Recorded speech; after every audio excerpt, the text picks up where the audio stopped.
Hey everyone, so now that the action phase of Wano is in full swing and the prospect of Luffy fighting Kaido is getting closer and closer to actually happening, it's time to talk about Gear 5th. Also, just so you know, I brought my dog to film today because of reasons, so you might hear him walking around and doing things like he is right now, so just ignore him. The main thing we're talking about today is Luffy going to get a 5th gear? And if so, what would that be? First of all, I think that yes, Luffy is definitely going to be getting a 5th gear. Now, I'm not going to argue that this has to be by the end of Wano, though I certainly personally think that this would be the arc where it would make the most sense for him to get it, and I'll explain why that is later in the video. However, longtime viewers also know that I personally believe Wano is going to be a lot longer than most people think, which plays a large part in why I feel that way. So, I don't think Luffy would be breaking out a brand new Gear 5th form in today's battle against Kaido. I think that would be a bit sudden. However, that's not important. Whether or not Gear 5th happens by the end of Wano, whether or not it's in a later arc, the when doesn't matter. The point is that I definitely think that it is something that we can confidently expect to happen some point down the line.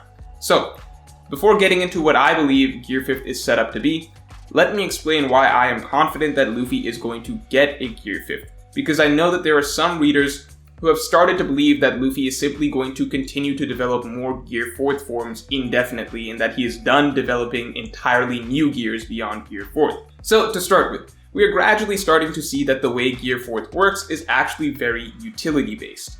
Luffy has 3 different forms of Gear 4th that we know of: Bound Man, Tank Man, and Snake Man, and very possibly more, though I will talk about that later in the video. And what's interesting is that these forms are not necessarily innately better or worse than one another. Rather, switching from, say, Bound Man to Snake Man, you could think of it as a sort of horizontal improvement, if that makes sense, instead of linear. It's not necessarily straight up better, it just serves a different purpose. It's as though Luffy is taking his physical stats, his physical boost from Gear 4th, and not necessarily increasing them, he's just redistributing them as needed. We saw the same thing between Bound Man and Tank Man.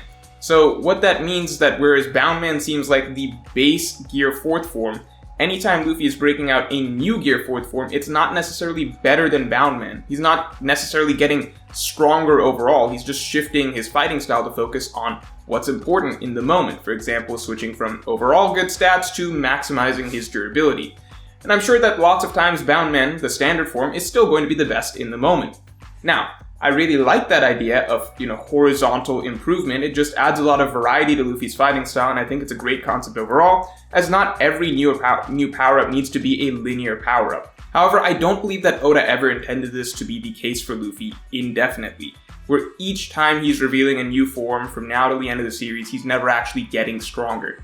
Rather, I think we can look at the timeline of Luffy in the post-time skip and kind of speculate at some phases to Luffy's progression and what's coming next. So, when Luffy came out of the time skip, Oda really held back on showing how strong Luffy was.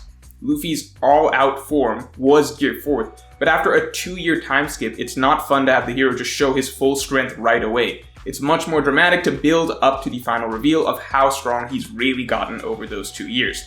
And so this first 200 chapters up till the climax of Dressrosa was Oda having Luffy hold back until he could finally show off his real strength in as dramatic a way as possible. After that point, now the reveal of Luffy's max strength is done. We got 200 chapters to milk out of it from the time skip to the end of Dressrosa, so from here on out we're entering the next phase where Luffy should start to have to improve again.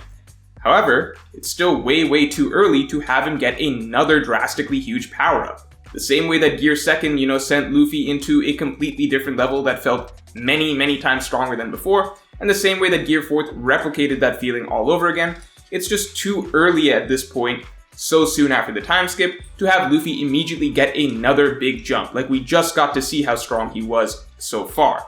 So new forms are great, but they generally feel somewhat cheap when that's the immediate next step anytime the character has to get stronger. I'll always say that part of the reason Gear 2nd was so amazing was because Luffy went 400 chapters before breaking out that new form. And so the next phase that we've been in for a while now is, as I see it, the in-between stage, where now Luffy has to start gaining experience and improving the skills that he already has. We see that with him slowly getting better with observation haki, and now armament as well, and on top of that he's getting more and more used to using the Gear 4th that he has, as initially just one usage would leave him completely drained, whereas now he can swap in and out of it as easily as Gear 2nd pretty much. So during this phase of Luffy's progression is where he's basically back to the grind and getting better step by step. I think the decision to have Luffy use a variety of Gear 4th forms during this period of time that aren't necessarily better than one another, but rather provide different utility purposes, was a great way to keep showing us cool new abilities without necessarily having Luffy take a great, drastic leap forward. However, the reality is we know that even as Luffy is making these improvements, there's still a big gap between him and the top of the food chain. It's great that Luffy can break this tree now, but Oda has repeatedly shown us that the Yonko are so absurdly physically strong that two of them clashing is enough to literally split the sky. And sure, maybe Kaido will be defeated through team effort, with Luffy just coming in for the final blows or whatever, so Luffy doesn't need to be splitting the sky this arc or whatever. But my point is that at some point before the story's over, Luffy will be on this level, and that's simply not something that's going to happen with his physical stats the way they are in Gear 4th. Again, going back to the idea of writing Luffy's progression in phases, at this point Luffy is in the baby steps, growth phase. He's gotten his observation haki boosted, his armament haki is in the process of getting boosted, he's gone through multiple Gear 4th forms, and he's now comfortable finally using Gear 4th freely in general without much drawback. If the Luffy that came out of the time skip was basically an unpolished fighter who had developed a lot of new abilities but hadn't really mastered them or tested them yet, then the Luffy we've got now is battle tested and pretty close to maxing out his current arsenal. I think we're pretty close to the next phase where Luffy is ready to get his next big time game changing power up, something that will put him on a comparable physical level to the strongest pirates and generally the strongest characters in the series. And of course, the way Oda writes Luffy's power-ups, the way he's always written them, Gear 2nd, Gear 3rd, Gear 4th, is that these power-ups initially come with drawbacks. Gear 2nd was extremely hard on Luffy's body and took years of his life away, so he would use it only when absolutely necessary, at least at first. Gear 3rd would shrink him and make him unable to fight. And Gear 4th not only had a time limit, but it would also sap his energy and make him unable to use haki after time was up. However, a key indicator that Oda is ready to write in the next power-up for Luffy, like the next big power-up for Luffy, is when the previous power-up is normalized. By that, I mean, pre-time skip, Luffy would try to use Gear 2nd and 3rd only when against the strongest enemies who required it. Because they had drawbacks, these were techniques he had to use sparingly to show that he was putting, he was deciding to put everything into going all out for a brief period of time. But post-time skip, we should have all realized that Luffy now had another trick in his bag at that point, as Gear 2nd and 3rd were no longer really even power-ups. They're basically just techniques that he mixed into his normal attacks to make them faster or hit harder. He used them now with no repercussions. They were now normalized. They were basically part of his base, standard arsenal. And now, the new form he takes when he's ready to go all out and push past his limits for a brief period of time, that was revealed to be Gear 4th. Only now, Gear 4th's been normalized as well. Like, Gear 4th is simple for him. It no longer feels like he only busts out Gear 4th when he has to go, 110% all out. It's basically just natural for him to use Gear 4th. And so look, this is just standard storytelling. That means it's time for the next thing. Mangaka generally don't write these final form power-ups to be easily accessible. They're generally reserved for when the main character needs that extra push that comes with repercussions. That's what makes these final forms exciting. And Oda has shown that's how he likes to write things as well with Gear 2nd and Gear 4th. So the fact that Gear 4th is being written the way it is now, where there's no longer any repercussions, it's easy for Luffy to use, indicates to me that the time is coming in the maybe not so distant future where Luffy is going to be having to go one step beyond again, with a new form that will now be the new limit-breaking, last resort, all-out mode with its own repercussions. I think there is zero chance that we just get to the final battle of One Piece with Gear 4th being Luffy's ceiling, with this form that he can now so casually use being basically his absolute limit. Now, let me address what I see many people argue, which is that, okay, maybe if Gear 5th is going to be a thing, then why can't it just be the same thing as Awakening, right? Isn't it possible that Luffy will get Devil Fruit Awakening and he'll just call that Gear 5th? No, that doesn't make much sense, at least based on what we know of, Parmashia Devil Fruit Awakenings, what they look like. Multiple times we've been shown that Parmashia's Awakenings seem to be the ability to spread your Devil Fruit ability to your surroundings, right? We saw this with Doflamingo, turning Dressrosa into strings, Katakuri turning the mirror world into mochi. The simplest assumption is that Luffy's Awakening would also be turning his surroundings into rubber, based on what we already know. I think it would be kind of weird for Oda to show us multiple Paramashi Awakenings being specifically changing your surroundings, unless he was preparing us, the reader, for what Luffy would eventually be showcasing. Sure, it's possible that his ability will be totally different than Doflamingo's and Katakuri's, it's possible, but then if you take into account the fact that Luffy turning his surroundings into rubber seems like the perfect counter to Blackbeard's Quake ability, like literally the perfect counter to Earthquake's making the entire surroundings bouncy and rubbery, like to the point that this seems like a very deliberately planned fruit counter. I would say it's like almost guaranteed that Luffy's Awakening will be very similar to Doflamingo and Katakuri's, which is changing the surroundings into his ability. And, assuming that's what his Awakening is, that doesn't really make much sense for being Gear 5th, right? Like, gears are always a new form. It's always Luffy reshaping his body in some way to push his body past his limits. That's why new gears are so exciting, because it's Luffy taking on a form that pushes his body to the extreme for a brief period of time, sacrificing something in exchange for dramatically boosting his fighting stats momentarily. Awakening is nothing like that. It seems like something you can use, pretty straightforward and casually with no real repercussions or limits. Like, Luffy could probably, once he gets it, Luffy could probably use Awakening as casually as he uses Future Sight if he wanted. He could probably use Awakening while just walking around. He could probably use Awakening while also using Gear 2nd or Gear 3rd or Gear 4th. It doesn't really make sense to call it Gear 5th. Obviously, Awakening will be an amazing overall boost for Luffy, but it's not going to be a new form. It's different. It's a technique. Like, the idea of a gear beyond Gear 4th would be some ascended, all-or-nothing special form that he's using to take himself over the top. So, all that being said, what is Gear 5th going to be then? I think it's actually fairly simple.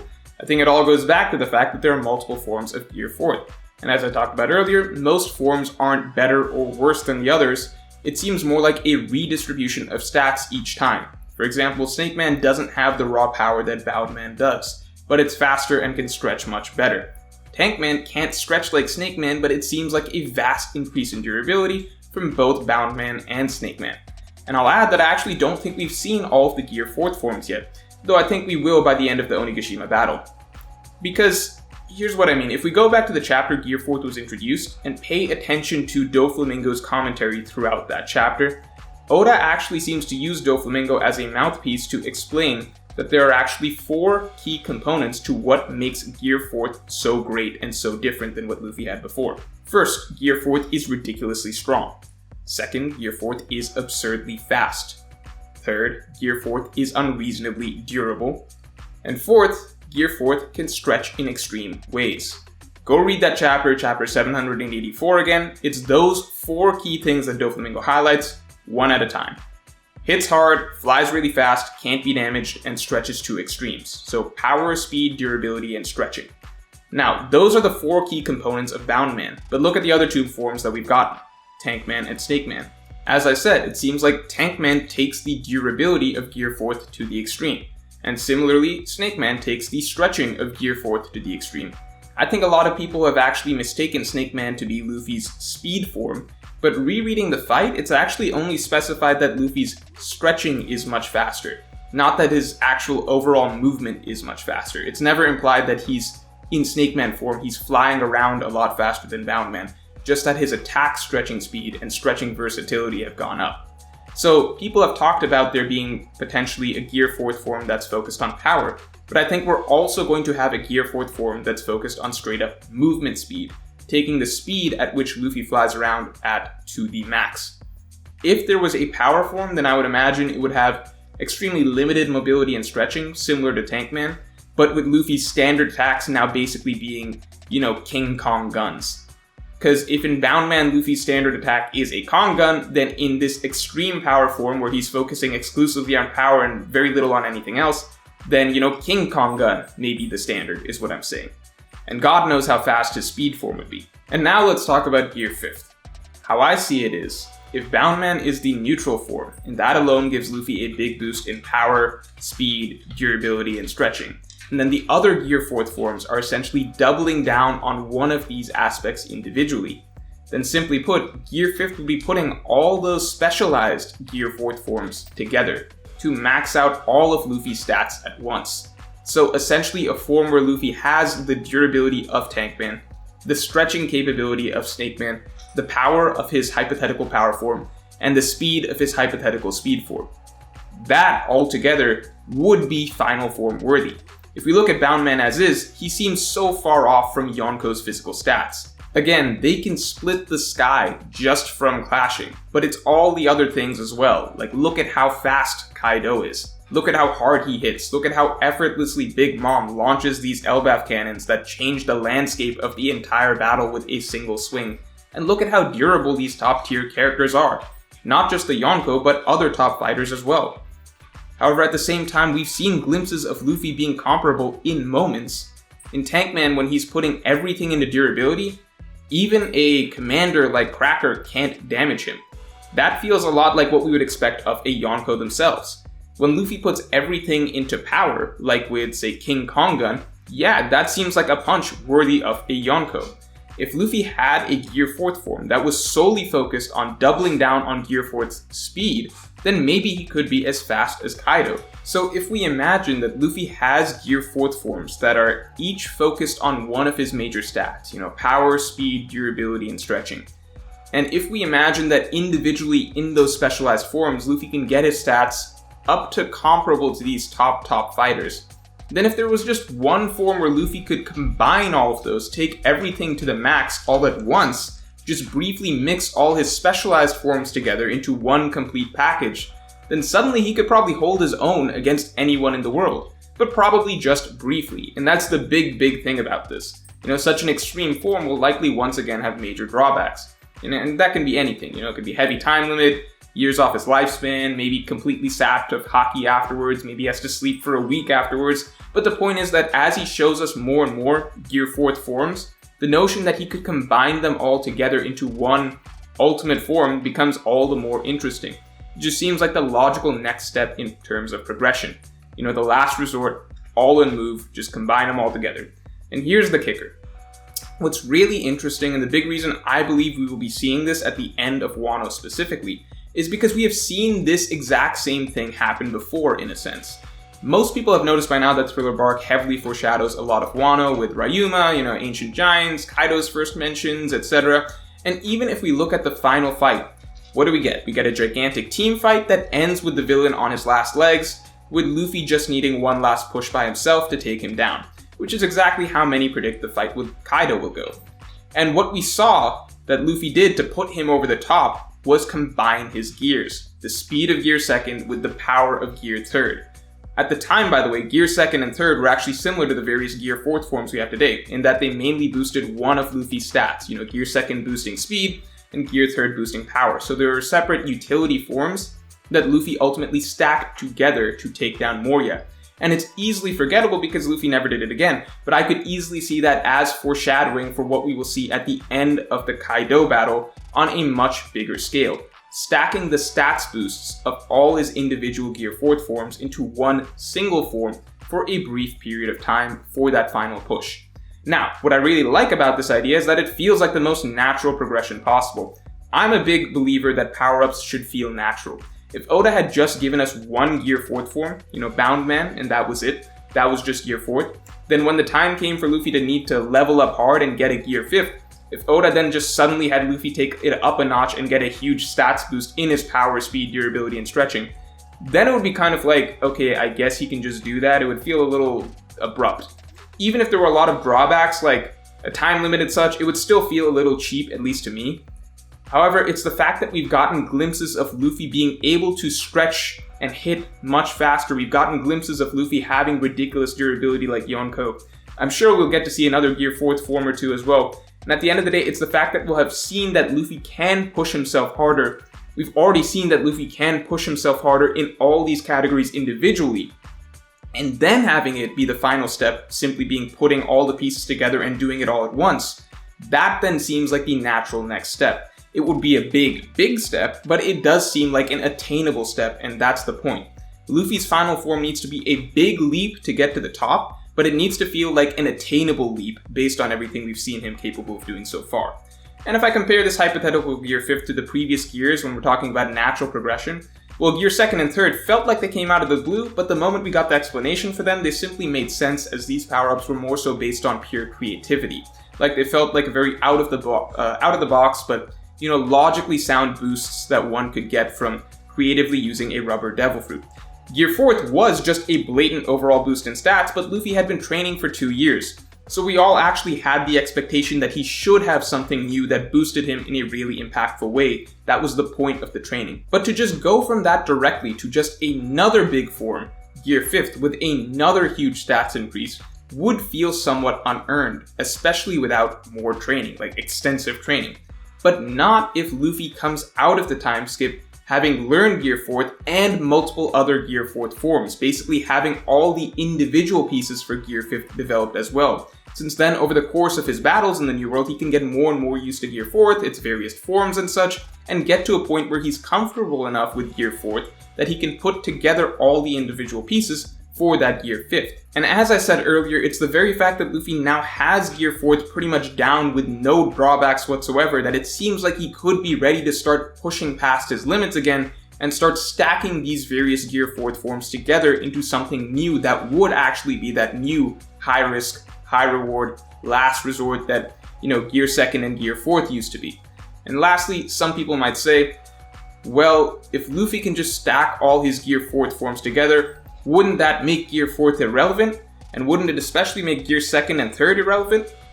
No, I think it would actually be perfect for where Luffy's at right now. At this point, Gear 2nd and 3rd are pretty much automatic for Luffy. They're not even forms for him anymore, so let's stop thinking about him like that. They're just techniques that he mixes into his base fighting style. Really, it's mostly just base Luffy, and then Gear 4th Luffy when he's going serious. Then Gear 5th would be the form for those major life or death, all-on-the-line battles with the big bads. It's not something he would pull out against Ulti or Page 1 like he might with Gear 4th. This would be more so what we would see against a Kaido, or a Blackbeard, or an Akainu, basically very limited use throughout the rest of the series. So, if Luffy has that in his bag, we would basically have, base Luffy as a very competent fighter with Gear 2nd and 3rd at his disposal, then Gear 4th and any of those Gear 4th forms for when he wants to get serious against tougher opponents, and then in those rare instances against the very tippy-top characters of the world, we would probably see him break out Gear 5th as the absolute last resort that gets him to that level. So, if you enjoyed this video, then definitely like, comment, and subscribe, and you can get my extended thoughts on this and all future topics on Patreon. Link in the description below.